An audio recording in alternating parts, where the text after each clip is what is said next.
make sure you're subscribed to the channel. And once again, welcome back to NATOR'S Week 9 NFL Game Picks. Now, as we just mentioned in the first edition of the IGS, last week had a lot of close identical scores. We're talking about the Broncos being 1 point, or the Panthers being 1 point away from making the score 28-14. We have we have Packers and Jaguars 30-27. Packers were 1 point away from having that one being the identical score, and it's just insane. Bears Commanders was I guess 16-22. It was 18-15. Giants Steelers at one point was 23-9, and the Giants scored a touchdown. Tyrone Tracy made it 23-15. But one more field goal from the Steelers. This was a fourth quarter score, and then the Giants not scoring would have been 26-9. So all in all, we had a 12-4 record, 4 games wrong from week 8. Of those wrong was the Vikings Rams. I had Vikings Rams won. Ravens Browns. I had Browns. I had Ravens Browns won. And then the Falcons Bucks. I had Bucks. The Falcons won. And Eagles Bengals. I had the Bengals. The Eagles won. So very wild week. Our overall record is 81-42. Our overall record. And then without further ado, let's get into a week 9 game picks where we have a couple of bye week teams. We have the Steelers are on the bye, and we have another team on the bye too. Let's go ahead and get to it right here on NATOR'S Picks.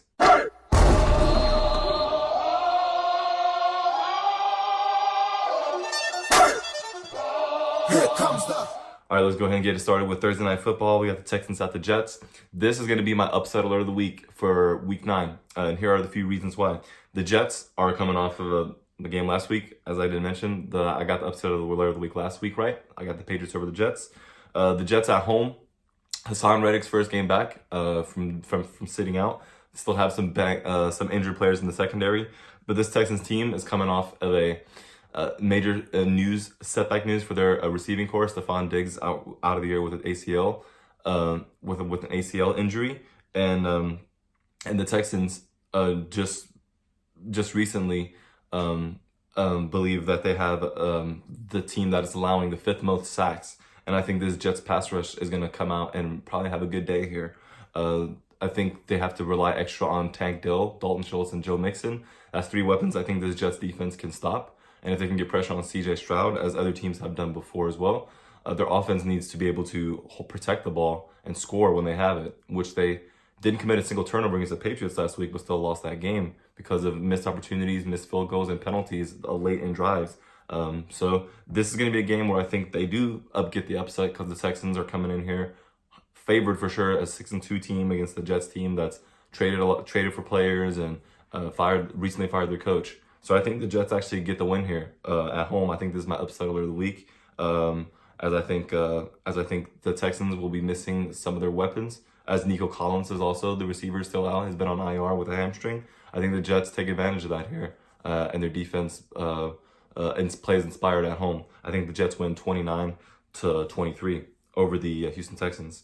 And the Cowboys at the Falcons. This is our first Sunday slate of games. Falcons at home.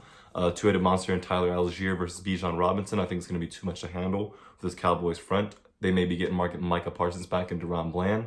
A lot of holes, and if Bland isn't going to make it back, I think they're down another corner. So it's going to be hard there, as if the Kirk Cousins can get this running game going, he's going to open up with play action and try to hit passes down the field to Drake London and Kyle Pitts, who will be a mismatch against the Cowboys secondary and linebacking core if they decide to go play mostly man-to-man against this Falcons team.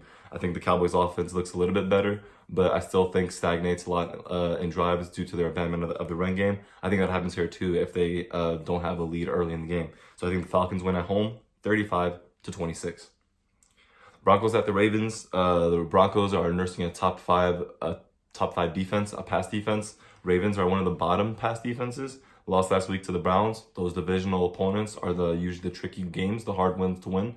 I think the Ravens at home matches up well against the Broncos, but I think this game is going to be scrappy. I think the Broncos run the ball here. I think they do a good job selling out to stop the Ravens run, as they know that they came off a game where they didn't focus on the run and try to pass more against the Browns. So I think the Broncos are going to expect the Ravens to come out running heavy and Lamar Jackson to come out running, as he's known for taking some carries and is not afraid to get downfield. He's very good at avoiding hits, is Lamar Jackson. I do think Lamar Jackson has the better quarterback play over a composite rookie Bo Nix. So I think the Ravens prevail here at home with a score of 20-17. Moving on, we have the Dolphins at the Bills. This is a divisional game in which the Dolphins have dominated, the Bills have dominated the Dolphins in basically the last 4 to 5 years. And I can see the Bills here at home, where a hard place to play. They're gelling their offense. Rookie receivers looking good. They still have Amari Cooper coming back into the helm against the Dolphins team here that in their return, into his return back to the lineup, lost at home against the Cardinals team that was very beatable. And a good day where they ran the ball, and I don't think they had a couple of turnovers and they had a safety, and the Cardinals came out and won that game late. So I think the Dolphins are a little disappointed. They didn't have a win going on to Buffalo against a hard division opponent. I think they've been nursing a pass rush that's pretty scary in the Buffalo Bills. At home here, they'll terrify a lot of different teams across the league. I think they beat their division rivals at home 38-23. Saints at the Panthers. This is the Saints' first win of the season, came at home against the Panthers team.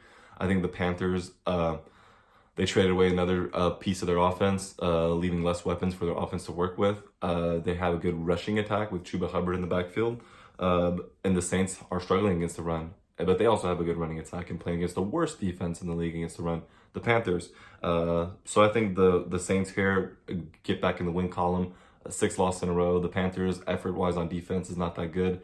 And same, you can argue for the Saints in the last two games. So there's going to be challenges there on both defenses. Which line of scrimmage can play the best? Which trenches can play better here? I think the Saints win on the road against the Panthers, 24-21. Now we have the Raiders at the Bengals. The Raiders on the road here against the Bengals team that lost last week to the Eagles, lost by 20. Big blow. They have not won a game at home so far this season.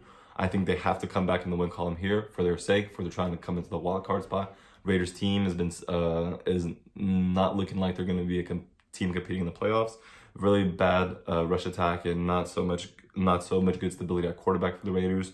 I think the Bengals defense, that doesn't give them excuse. They have been getting torched most of the year, but this is the easier matchup for them, considering that there's a lot of good teams in the AFC North. I think the Bengals win at home here 20-16. Chargers at the Browns. This is a good matchup, I believe. I think the Browns, they actually had Jameis Winston that beat the Ravens. He started and played through for over 300 passing yards. At home here against the Chargers team that are coming into their own. They have some young weapons on offense. Rookie receiver Ladd McConkey had a breakout game last week. But I think against this Browns secondary, which has been good all year, I think that changes. I think Quentin Johnson for the Chargers is also questionable, but I think they're able to get some pressure on Justin Herbert. And I think the Chargers are allowing the league low just 3 rushing touchdowns, one of the best top 2 defense in the NFL currently, total yards and points allowed. I think the Browns, with Jameis Winston, have just a different swagger to him. I think David Njoku is more happier, and Nick Chubb, don't forget, is back healthy on this roster. And although this O-line has still been banged up, I think they're slowly getting healthier again. I think they may look decent in a mid-season renaissance, especially with change at quarterback. I think the Browns win at home here against the Chargers, 29-23, and this is like an alternative upset alert because I think like the Browns may be slightly underdogs at home here. Now Commanders at the Giants, second time these two division opponents meet. Giants now at home against the Commanders team, coming off a Hail Mary win last week against the Chicago Bears. I think this is a huge opportunity for the Giants to get a win here against the Commanders team that may be looking a little bit ahead to another couple of division opponents. But honestly, I think this Commanders team has been tested and is actually pretty resilient. And I think the Giants will have a better offensive outing. Wish they had a decent offensive outing last week against Pittsburgh. Only it's penalties that unfortunately set them back a lot. But I do think the Commanders on the road here make the more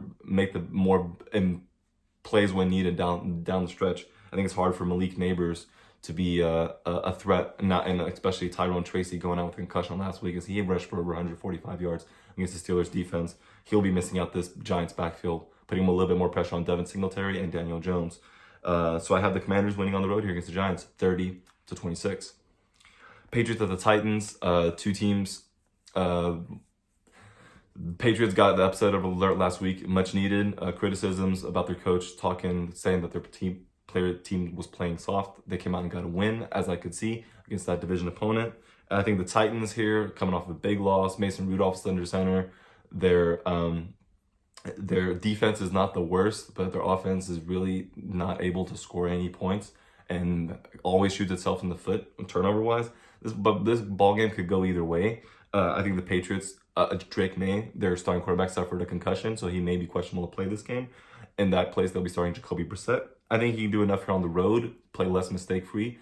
Team that commits the fewest mistakes, fewest amount of penalties. I think the Patriots get the road win in Tennessee. As I don't see much from Tennessee, that gives me courage to see them pulling through here. I think the Patriots beat the Titans in Tennessee 18-16. Jaguars at the Eagles. The Eagles have beat the Jaguars 4 of their last meetings. AFC South versus NFC East team here. Eagles at home. This could be a trap game. This is like a trap game for them as they play the Cowboys next week. They could be looking ahead to this like that's the game they want to get ready for and pumped and beat Dallas and the stuff. And maybe they're overlooking the Jacksonville team that offensively has weapons and has some favorable matchups against this Eagles defense. But the Eagles defense, but as the Eagles defense is playing better and the Eagles offense by far got their weapons back and got their swagger back as they're a top 5 unit running the ball. And Jalen Hurts is connecting down the field throws pretty consistently with his 2 top receivers. It's going to be a hard task for the Jaguars to stop as they're giving up some of the most passing yards as a complete defense in the NFL. It's going to have to be a very good game, flawless game from Trevor Lawrence and this offense, running the ball with Tank Bigsby and other weapons out the backfield so they can keep the Eagles offense off the field. But I do see the Eagles winning at home here, 35-24. Alert to watch that game though. The Lions at the Packers, no without a doubt, the game of the week, the division of the year so far as the NFC North, as all the teams are over 500 and competing very hard. I think the Packers had Jordan Love questionable. He suffered somewhat of a groin injury last week in their last week's win against the Jaguars. Josh Jacobs carried the ball out the backfield very solid, 5 yards, over 4.9 yards a carry, 2 touchdowns. Malik Willis playing mistake-free and with confidence. The Green Bay Packers are a scary team. They're young. Xavier McKinney got his 6th interception of the season. They're playing against a Lions team that is ready to go to tip for tip with anybody. They're out there. They're scary offensively. They can play in any weather. I've seen them struggle before in like Baltimore, but obviously NFC and AFC teams don't play each other every year or often. I think the Lions in Lambeau Field, I think they come out on top. I think the Packers. I think this would be a good test of fortitude. I think the Packers' home stadium is going to get loud. The crowd. I think the Packers get a pass rush on Jared Goff, who's been seemingly throwing more touchdowns than incompletions, which is insane. But in the end, I think the Lions' rush attack and this very savvy defense and starting to get better. They were a very poorly ranked secondary pass defense last year. They addressed that in free agency and the draft, and as a result, they have looked a lot better. I think that helps them against the Packers' receiving core. That's probably among the top 3 in the whole league. So I think the Lions went on the road here, 36-30 over the Packers, and definitely it's going to be the game of the week. The Rams at the Seahawks. This is our final game of the late evening 4 o'clock stretches. I haven't been calling them out, but in this matchup, I think the Seahawks got caught on film looking like the two teammates were mad at each other at the D-line. Buffalo, came into their house and toyed with them and ran and just 31-3, 31-10 in the end. And I think the Rams coming off a win against the Packers on Thursday Night Football, they got their swagger back. And Puka Nacua, Cooper Kupp, and Kyron Williams, they carried them to a win against the Vikings. And now against the Seahawks team, division of rival, and the Rams are trying to get back. They're trying to be the leaders of that division. I think they go into Seattle, and I think they show everybody what they're probably sleeping on. I think the Rams go into Seattle and win 27-20. Sunday Night Football, the last game of the week. The last game on Sunday. It's going to be the Colts on the road here against Minnesota. Minnesota's lost 2 in a row, and they just traded for offensive tackle Cam Robinson from Jacksonville, as Christian Darrisaw is on the shelf for the whole season, as mentioned. This is going to be hard for them to overcome, but this is something that they have to overcome as they are now in the only position they'll be in to compete. Here. So this is going to be This is going to be important for them at home. A Colts team that just benched Anthony Richardson for Joe Flacco. Just a move that had to be made. Anthony Richardson could not complete more than 40% of his passes, unfortunately. And the Colts here, I think, are going to try to attack the Vikings' rush defense with Jonathan Taylor. But the Colts are giving up giving up so many rushing yards themselves. I think Aaron Jones and this Sam Darnold-led offense is going to look to take advantage of that, as they need to get the ball out to their playmakers. But Sam Darnold needs enough time in that pocket, even on those play action throws. So the Colts' key to winning this is mastering up a pass rush. I do think the Colts, I think they fall short to the Vikings at away here. The Vikings win 23-20. Actually, I got a little ahead of myself, guys. I forgot to mention we have the Bears at the Cardinals. This is one of the 4 o'clock later slate of games.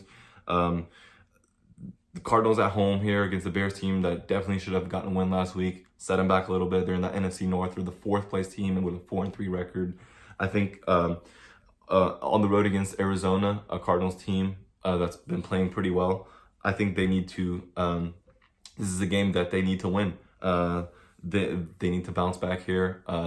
Favorable matchup. The Bears are one of the better rushing teams in the league, playing against the Cardinals, who give up a lot of rushing yards. Like they're 29th ranked rush defense. So this is a game. But I think Kyler Murray here, playing a former number 1 overall pick, playing Caleb Williams, the current year's number 1 overall pick.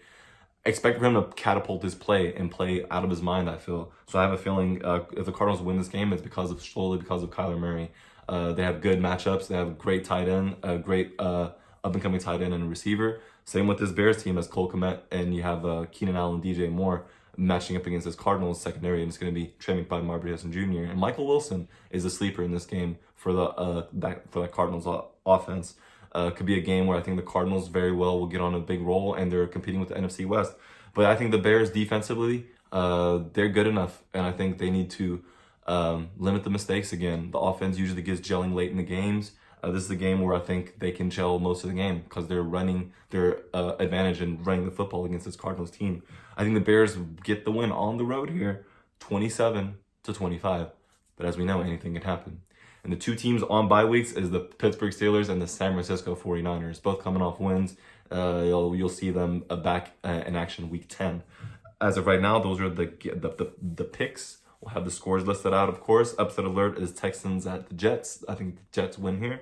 Alternatively, I was thinking Jaguars over Eagles, but I think the Eagles are not going to let this game trap them, as I think the Jaguars can beat them, but I think they play too inconsistently, and they probably can't stop this Eagles offense, which is currently clicking. I think they'll stay clicking until they start playing their other division opponents in Washington and Dallas that they haven't played yet so far, as the Eagles are a team that's looking to compete on top of the NFC East, this NFC conference in general. Other than that, guys, stay subscribed to the channel. I appreciate the support. Let week 9 be in the books, and let's see how it goes. Love you guys.